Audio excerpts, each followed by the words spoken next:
ఉపరితల ఆవర్తన ప్రభావంతో హైదరాబాద్లోని పలుచోట్ల వడగండ్ల వానతో కూడిన భారీ వర్షం పడింది. మధ్యాహ్నం వరకు ఎండలు దంచుకొట్టగా సాయంత్రం ఒక్కసారిగా వర్షం కురిసింది. పలు జిల్లాల్లోనూ వర్షాలు పడ్డాయి. మహబూబాబాద్ జిల్లా గార్ల, బయ్యారం మండలాల్లో గాలివాన బీభత్సం సృష్టించింది. బలమైన గాలులతో కూడిన వర్షం పడటంతో భారీగా మామిడి చెట్లు నేలకొరిగాయి. ఆదిలాబాద్ జిల్లాలో భారీ వర్షానికి రోడ్లు జలమయమయ్యాయి. సిరిసిల్లలో కురిసిన అకాల వర్షానికి వరితో పాటు మొక్కజొన్న, శనగ పంటలకు తీవ్ర నష్టం వాటిల్లింది.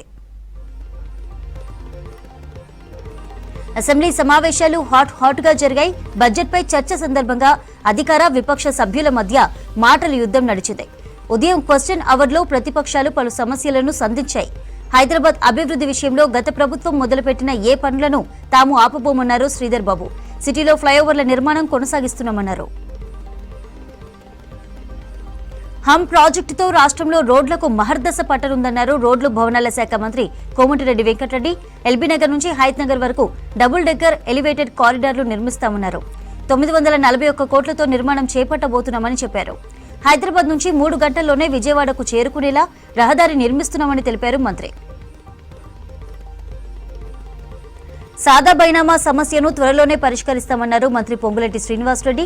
మండలిలో క్వశ్చన్ అవర్ సందర్భంగా సిపిఐ ఎమ్మెల్యే నెల్లికంటి సత్యం అడిగిన ప్రశ్నకు సమాధానమిచ్చారు మంత్రి. జీవో 76 ద్వారా కొన్ని సవరణలు చేశామన్నారు. ఇకపై కొన్న వ్యక్తులకు సెల్ఫ్ డిక్లరేషన్ ఇస్తే సరిపోతుందన్నారు. భూమి లేకున్నా పాస్బుక్లు ఉన్నవారికి రైతు బంధు, భరోసా తీసుకున్నట్లు సమాచారం ఉందన్నారు. వాటిపై చర్యలు తీసుకుంటున్నామన్నారు పొంగులేటి. హైదరాబాద్ సిటీ సహా రాష్ట్రంలో పొల్యూషన్ కంట్రోల్ కు కఠిన నిర్ణయాలు తీసుకుంటున్నామన్నారు మంత్రి పొన్నం ప్రభాకర్.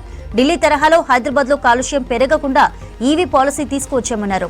ఈవీ పాలసీతో zero road tax, zero registration tax ఉంటుందన్నారు. కార్యక్రమంలో సీఎస్, డీజీపీతో పాటు ట్రాన్స్పోర్ట్ ఉన్నత అధికారులు పాల్గొన్నారు. ఈ కార్ రేస్ లొట్టపీస్ కేసు అంటూనే కేటీఆర్ ఎందుకు భయపడుతున్నారని ప్రశ్నించారు మంత్రి సీతక్క. అధికారులంటే గౌరవం లేకుండా కేటీఆర్ కామెంట్లున్నాయన్నారు. కేటీఆర్ది అంతా మేకపోతు గాంభీర్యమన్నారు. అధికారులు అంతు చూస్తామనడం దేనికని చిట్చాట్లో ప్రశ్నించారు మంత్రి సీతక్క. కాంగ్రెస్ పార్టీని వీడొద్దని మాజీ మంత్రి జీవన్ రెడ్డిని కోరామన్నారు పీసీసీ చీఫ్ మహేష్ కుమార్ గౌడ్. ప్రభుత్వ వైపు ఆది శ్రీనివాస్, ఏఐసీసీ సెక్రటరీ సచిన్ సాకేవత్తో కలిసి జగిత్యాలలో జీవన్ రెడ్డితో భేటీ అయ్యారు. రాజకీయ పరిస్థితుల దృష్ట్యా సమీకరణాలతో జీవన్ రెడ్డికి కొన్ని ఇబ్బందులు కలిగినట్లు చెప్పారు. కాంగ్రెస్ అన్ని విధాలా అండగా ఉంటుందని నచ్చజెప్పినట్లు తెలిపారు మహేష్ కుమార్ గౌడ్. పార్టీ వీడే అంశాన్ని పునరాలోచన చేయాలని కోరామన్నారు. జీఎస్టీ రూపంలో తెలంగాణ నుంచి 1000 కోట్లు కేంద్రానికి వెళ్తోందన్నారు పెద్దపల్లి ఎంపీ వంశీకృష్ణ.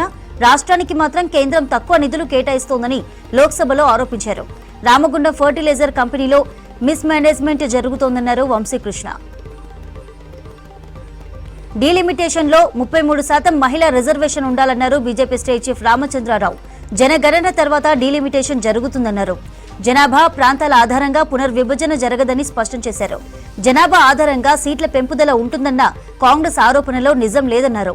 అసెంబ్లీ సీట్ల సంఖ్య ఆధారంగా లోక్సభ సీట్లు పెరిగే అవకాశం ఉన్నట్లు తెలిపారు.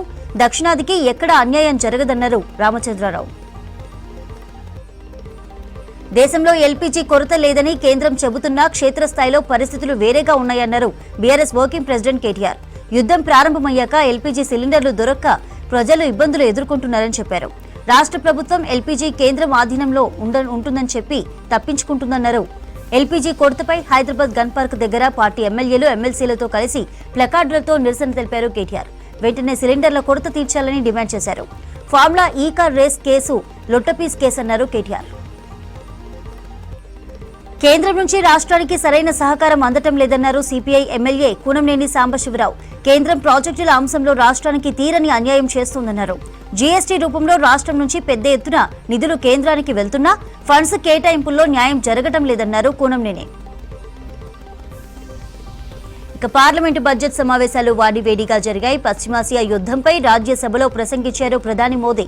గల్ఫ్ యుద్ధంతో దేశం అనేక సవాళ్లు ఎదుర్కొంటుందని చెప్పారు. ప్రపంచవ్యాప్తంగా ఇంధన సంక్షోభానికి దారితీసిందన్నారు. పెట్రోల్, డీజిల్, గ్యాస్, ఎరువుల సరఫరాకు అంతరాయం ఏర్పడిందని చెప్పారు. దేశంలో ముడి చమురు, గ్యాస్ సరఫరాకు ఎలాంటి ఆటంకం లేదన్నారు. పశ్చిమాసియాలో చర్చల ద్వారానే శాంతిని పునరుద్ధరించాలనేది భారత్ లక్ష్యమన్నారు మోదీ. ప్రధాని మోదీ పాలనలో భారత విదేశాంగ విధానం పూర్తిగా పట్టు తప్పిందన్నారు ఎల్ఓపీ రాహుల్ గాంధీ.